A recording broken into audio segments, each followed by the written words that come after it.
This episode of Classic Gaming Quarterly is brought to you by CGQ Plus. all the nostalgia of Classic Gaming Quarterly with none of the production value. Check us out now at youtube.com/CGQ+. All right, so we're doing something a little bit different today. I've gotten quite a few packages lately from people, and I thought it would be nice to show my gratitude, and hopefully it'll be cool for the people that sent me this stuff to see it featured on the show. So lately I've been getting a lot more, for some reason, emails or messages from people wanting to send me stuff.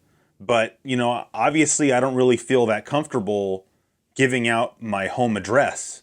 So I would have to go get a P.O. box. And it's funny, I was telling my wife this, that, I don't want to get a P.O. box. And my solution that I told her, I said, I don't want anybody sending me anything because I don't, to me that was the easiest solution. And it was my wife who pointed out, and I always say that my wife, she's the one who brings the class to our family. I'm just the gaming geek scientist guy. And she's the one that pointed out, she said, well, don't you like sending packages to other YouTubers and to people on the internet? And I said, well, yeah. And she said, well, then aren't you kind of being a hypocrite by not giving your audience the opportunity to do the same thing with you? And when she said that, it really it clicked in my head. For some reason, to me, there's this disconnect in my head where it's totally okay for me to want to do that stuff for other people, but I don't feel comfortable with other people doing that for me. I mean, it's no different in my personal life. I love giving gifts to people, but I don't like when people give me gifts because it just makes me uncomfortable. I don't know. Maybe I think I don't deserve it. Again, I'll leave the psychoanalysis to somebody else. But so based on what she said, I did go out and get a P.O. box. I have a bunch of stuff here, and I just wanted to just sort of show my gratitude to these people and also just share it with everybody because I think I've got a lot of really cool stuff here. So let's just get started. Now, the first package that I got came from a guy, I don't actually know his real name. He goes by the handle Vector on the Atari Age forums. And he reached out to me with a private message on the Atari Age forums. And for some reason, I feel I started doing these magazine read-through episodes because I was trying to find a way to have content to put up on this channel in between the launch videos, because otherwise I'm only uploading a few times a year, and that's no way to run a channel. But I don't want to upload fluff or filler content either, and so I thought oh, maybe I should try doing these magazine read-throughs. And it's funny because, as I would expect, the viewership that those read-throughs get is much, much smaller than for the launch videos. But somehow they have this super hardcore dedicated fan base. I would never stop doing the magazine read-throughs because so many people like them. I get more emails and private messages from people telling me how much they love those magazine read-throughs than I do for I don't get random emails of somebody saying, hey man, that Genesis launch episode was great. But I get emails from people saying, oh my God, I love your magazine read-throughs. It takes me back to my childhood, etc., etc. And so I get more people, I think, who want me to start a Patreon campaign or want to send me stuff based on those videos than on the launch videos, which I just never would have expected. So I think it's really cool because I really like making those videos. So Vector reached out to me on the Atari Age forums saying how much he loved the magazine read-throughs and that he had some magazines that he wanted to send me. And he sent me a bunch of stuff, but I'm only going to show you just one stack because otherwise it would take forever. But this was by far, I think, the coolest thing. I mean, it was all cool, but he sent me, this is the entire set of the official Sega Dreamcast magazine. It was only 13 issues. There's a 14th issue, or was it 12 issues? But there's actually 13. Let me look here. Yeah. So this is 12 issues. Technically, there's 13 because there was an issue 0. So that's not here. But this is issue 1 through 12. So this is going to be really cool. Stuff like this is helpful because I use my magazine collection as sort of a research library. But everybody's asking me to do the launch of the Sega Dreamcast, which I'm totally going to do. And I think that sometime around that time it would be really cool to do a read through of issue number 1 here. So this is really, really awesome, and it's also really helpful. So he also sent me some issues of Retro Gamer that I didn't have. And he sent me 3 issues of a magazine called Nintendo Force that I had never heard of, but it's a pretty cool magazine. And then finally he sent me a Super Mario Strikers jersey. That was really cool. So, yeah. So sort of in that vein of the magazines, this next package is more magazines. This one comes from a guy, I'm not going to give any last names, from a guy named Robert from Roanoke County, Virginia. And he included a letter here, and I'll paraphrase it, but I have to show you this stuff first so that it's not, well, actually, no, I don't. But so he says, Dear Classic Gaming Quarterly, that's me, please find enclosed the 4 retro video game magazines we discussed during our earlier correspondence. I don't require any compensation. He says, in addition to being a retro gaming enthusiast, I'm a PhD student and historian trying to establish myself in the digital humanities and digital history. One of my fields of academic study will eventually incorporate the social impacts of gaming on society for the better. So that should be really cool. He goes by the online name The Digitorian, and then says, please note I am not affiliated with the YouTuber Digitorian. I only realized the name was taken after I established my identity elsewhere. So that would kind of suck if I started Classic Gaming Quarterly and then found out like a year later that somebody else had already done that. So, but we got 4 magazines from Robert. We got 1 issue of Electronic Gaming Monthly. This is EGM number 18 from January of 1991. You see we've got G.I. Joe on the cover there. That's pretty cool. More Super Famicom game coverage. This is, of course, before the Super Nintendo came out. First look at the new Sega Terra system. Gradius 3, Final Fight. A lot of cool stuff in here. So, and, you know, I didn't have any of these it was crazy. These are the only 4 magazines that he had that he wanted to send me. And just by chance, I didn't have any of them yet. So how cool is that? So anyway, EGM number 18. Next we've got, this is from the publishers of Game Players, which I haven't done a Game Players read through yet, but I will. I have a bunch of them. This is Game Players Sega Genesis Strategy Guide. And you see they've got Spider-Man on the front. Sega Genesis CD-ROM coming. Sonic the Hedgehog Complete Guide. And a bunch of other stuff. Revenge of Shinobi Labyrinth Map. This looks really cool. I thumbed through it a little bit. You know, it's funny. Game Players was like the cheapest quality magazine. They used the crappiest paper in their magazines. I guess to make it cheaper. But then like this magazine was $4 in like 1991. This would have probably been the summer of 91, just based on the fact that they have Sonic the Hedgehog and Spider-Man on the cover. So $4 in 91 is kind of a lot of money. So yeah, but I still think Game Players is a cool magazine. I'm not trying to dump on it. It's if you read it, the low quality paper really stands out. And then I got 2 issues here of GamePro, consecutive issues. First, we got June of 91. So no surprise to see that Sonic the Hedgehog is on the cover, although that is not very good artwork, in my opinion. Like, I don't know who drew that, but fire them. And so this was right, Sonic came out in June of 91, so probably when this magazine first hit the newsstands, it wasn't actually out yet. But new for the Genesis, will he leave Mario in the dust? Well, maybe not. But awesome game. 16-bit buyer's guide, and then actually new for your Nintendo, and they cover some 8-bit Nintendo games. And then this one's pretty cool. I mean, the cover story I'm not really so much into. It's so this is the July 91 issue of GamePro, and the cover story here is Rocketeer, which is like a, you know, I never actually watched that movie Rocketeer, so I really can't say.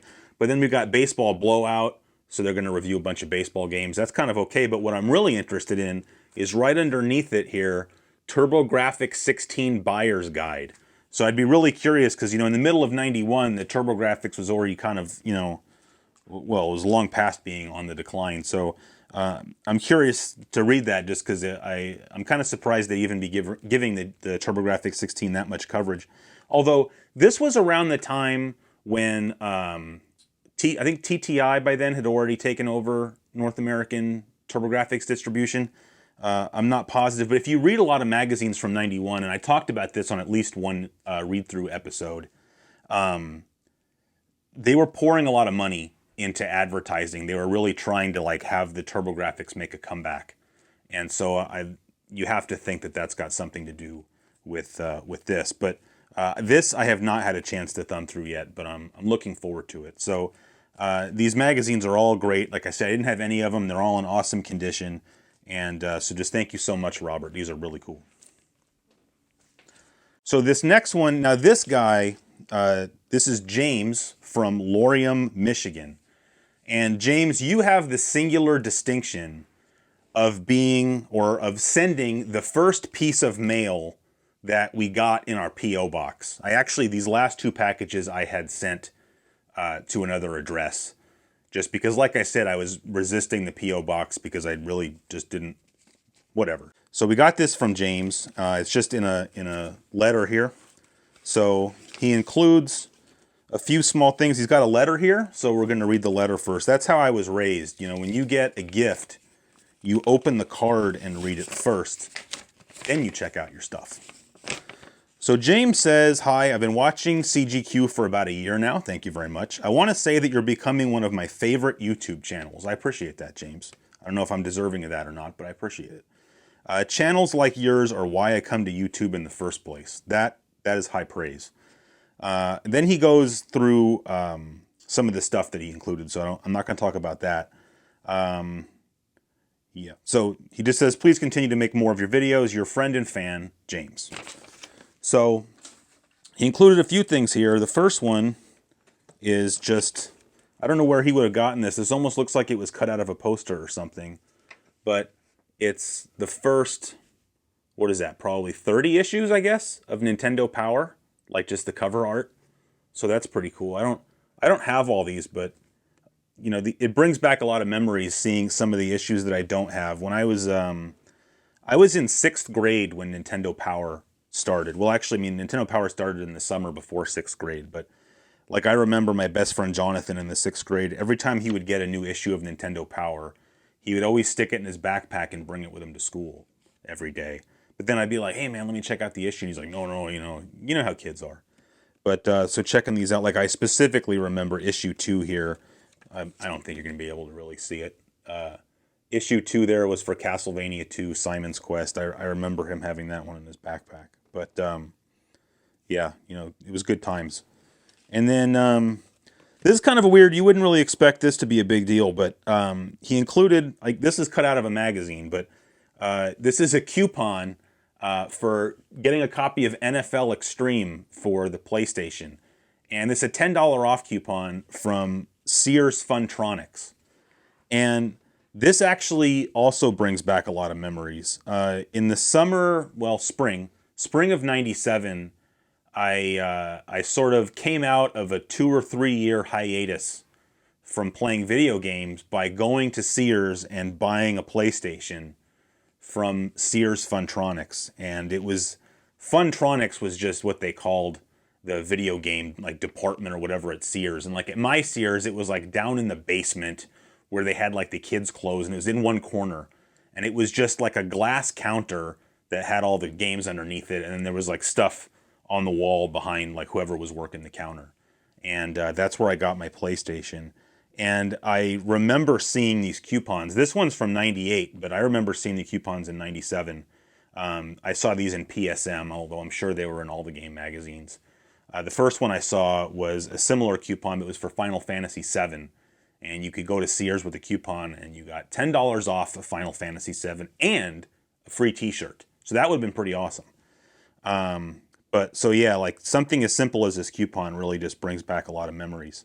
And then the last thing that he sent in, and he had no way of knowing this, but he sent in these, and they're taped, so that's why I was ripping it. I'll try to put up a picture of like a better quality picture so you can see, because there's no way I'm going to be able to really show this to you guys. These are arcade tokens, and James had no way of knowing this, but I actually have a small collection of arcade tokens just because, you know, as we've talked about over on the other channel, my first gaming experiences were at the arcades. Now, these two tokens are both from the same place. These are from a Namco arcade. So again, I'm not going to even bother. I'll put up a picture, but like on the front it says Namco, and it's got Pac-Man sort of giving that, the thumbs up and the wink. It actually has, these must be newer because this actually has the website embossed on the back. It says namcoarcade.com. So I've never been to a Namco arcade, but like I said, I do have a small collection of arcade tokens. So these, you didn't know this, James, but you're sending these to a good home. So I won't show all of them, but like it's a small collection. But like I've got, like, here's a token from the UC Davis arcade, which I used to go there a lot on my lunch hour, or when I was a student, I used to ditch class and go to the arcade. But unfortunately, that's gone now. And these are just tokens with a clown face on the back. I don't know where those are from, but I've got like the two crown jewels, I would say, of my token collection, not because they're worth anything, but just because of personal memories, is I have a Chuck E. Cheese token, and I thought this one had the year. Yeah, it does. 1982, 25-cent play value in Pizza We Trust. And then it's got, on the reverse, it's got, I don't know if that's the reverse of the obverse. I don't know which side is which, but it's got Chuck or Chucky on there. And then the other one I've got that is pretty cool is I have an arcade token from the Santa Cruz Beach Boardwalk. So that's pretty awesome. So anyway, James, thank you very much. All really cool stuff. Now, the next thing I got comes from Sami from Riyadh, Saudi Arabia. And if that sounds familiar, that is because Sami got a shout out at the end of the N64 launch video because he sent the Nintendo 64 controller that I needed. Like, I found out kind of, not at the last minute, but later than I would have liked. I figured out that I didn't actually have a first-party N64 controller just because I use third-party controllers because I like them better. But, obviously you have to have a controller to show it because, it's an iconic part of the system. And so rather than just going on eBay and just buying one that way, I just figured, why don't I just ask on Twitter, like to my Twitter followers, does anybody have a controller that they will sell me? Like, I want to just buy a controller from somebody. And again, it's just because, I don't want to feel like I'm taking advantage of you guys by saying, hey, I need something, send it to me for free. Like that's not how I roll, And it's funny because I found multiple people reached out to me who wanted to just give me one. And like I said, for reasons we discussed, I was just like, no, I don't want to do that. And I even had one person who was local to me who was just like, I have one, you can have it, just come get it. And I said, no, I just want to buy it. And if, and basically, I mean, nice guy, but it was just like, he didn't want the money. I'm the same way. Like, I don't need $10 for a controller. Like, somebody can just take it. And so I ended up not getting it from him because I guess we reached an impasse because he didn't want my money and I didn't want his controller for free. But anyway, so because of that, Sami had my address because I had to give it to him to buy the controller. And he knew me well enough to know that if he had told me he was going to send this to me, I would have said no. And he even said that to me. He sent me a message and he just said, look, keep an eye out. He told me what it was and keep an eye out for it. And he specifically said, I didn't tell you about it until it was in the mail because I knew you would have said no. And he was absolutely right. I would have said no, only because I just feel like, I don't deserve this. But that doesn't mean that I don't appreciate it, Sami. I appreciate it a lot. I really wanted one of these and I wasn't able to get one. And, of course, I'm talking about the NES Classic Mini. And this is actually the European version, which to me, I don't know, that makes it even cooler. I don't know why. But, I still think it's too much. I think, I don't deserve this. But like I said, it doesn't mean I don't appreciate the fact that you did it, Sami. I appreciate it a lot. And this is not just going to sit on the shelf. In fact, the box is empty because this is already hooked up in my living room where I didn't have a video game system. So I hooked this up in my living room with a wireless controller so I can play some Nintendo. I'm not gonna go back over everything that happened with this because, we all know. But, when this thing got announced, I was actually pretty excited about it, which is kind of stupid because I think I have like 5 Nintendos. So what do I need this for? But there was just something cool about it. And I kind of had these ideas in my head about how I was going to buy one of these and another controller and I was going to set it up in the living room and my wife and I were going to play Nintendo together. And, I didn't pre-order it just because to me I was like, well, I just want to walk into the store and get one. Like I just want to buy it the normal way. It's part of the experience, like anybody that has watched the other channel knows how important the NES is to me. It was a big part of my childhood. And so, I just had the silly notion that in some way I was going to get to relive that a little bit through this. And of course, we all know what happened. So I didn't get to do that. And, I just assumed I was never going to get one because it's not the kind of thing I was going to pay more than retail for just because I don't do that. So to have it show up in the mail like that is really cool, man. So I really appreciate it a lot. I don't know what else to say except thanks, Sammy. So this last one, I was actually waiting to do this episode because I knew this was coming in the mail.